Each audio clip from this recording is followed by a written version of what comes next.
In the late 90s, I worked for a couple summers at the courthouse in Marquette, Michigan. And one of those summers, I went through a lot of boxes of old tickets. So I entered in new tickets and I did see some tickets from people that I knew. So that was always interesting when I'd go to enter a ticket and say, ooh, I know this person.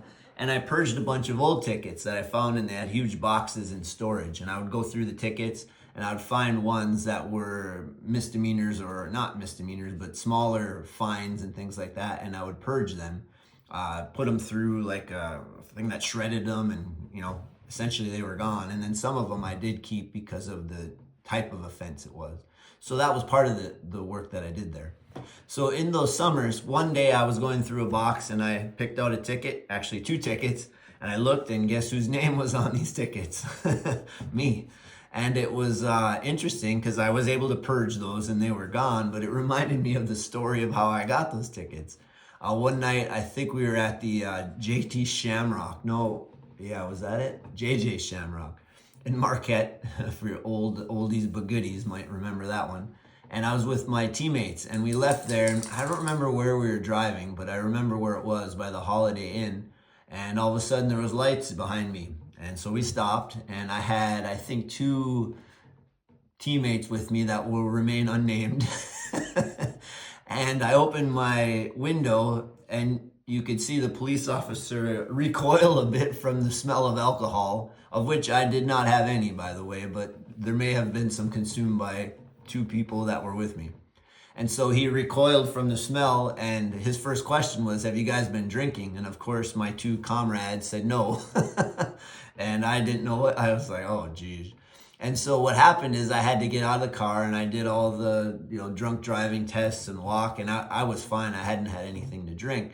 But I ended up getting 2 tickets. One was for speeding, and I don't recall if the other one was for maybe a headlight. I don't remember, but there was 2 tickets anyway. So I was able to purge those tickets, and it made me laugh at the time. It wasn't funny at the time, but when I was going through the box and purging those tickets, I had to laugh because it reminded me of that story. Now, why do I tell you that story? Because sometimes in life we need to lighten our load. And lately I've been thinking about how we carry things from our past sometimes, whether it is stress or chaos or offenses that we know we are guilty. And every once in a while, in this case, I was offered the opportunity to go into my past and take out some of the offenses I knew I had committed, and I was able to shred those and get rid of them and let them go. And I'd like to invite you to do the same. If you were to walk into the courthouse of your life and you had a box, some of you probably have a real big box, potentially, of tickets. I know a few people who do, and there were a few other tickets I've gotten as well that I wasn't able to purge at that time. But what if we could find those offenses that we know we were guilty, and we could mentally even just think of taking those tickets and looking at them and maybe having a laugh at some of them, but also feeling some of the pain that we caused others or ourselves?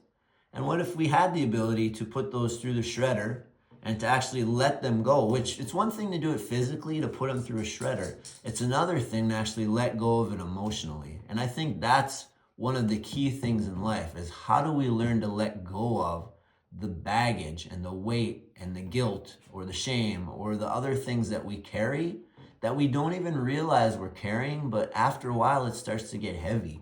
And we feel that, and we have to figure out and come up with ways of letting those dynamics go. One way that I've found that I've been working on a lot lately is my internal dialogues. And I'd like to say more in the next video about those internal dialogues and how we learn to let those go. But for now, let's take those tickets out. Let's put them through the shredder and let's release them, because they are gone. That after a certain amount of time, my tickets no longer mattered, and I got to purge them at the courthouse. And I'd like to tell you the same, that it's been a time for some of those offenses, and it's time to let them go. Until next time, galvanize your greatness.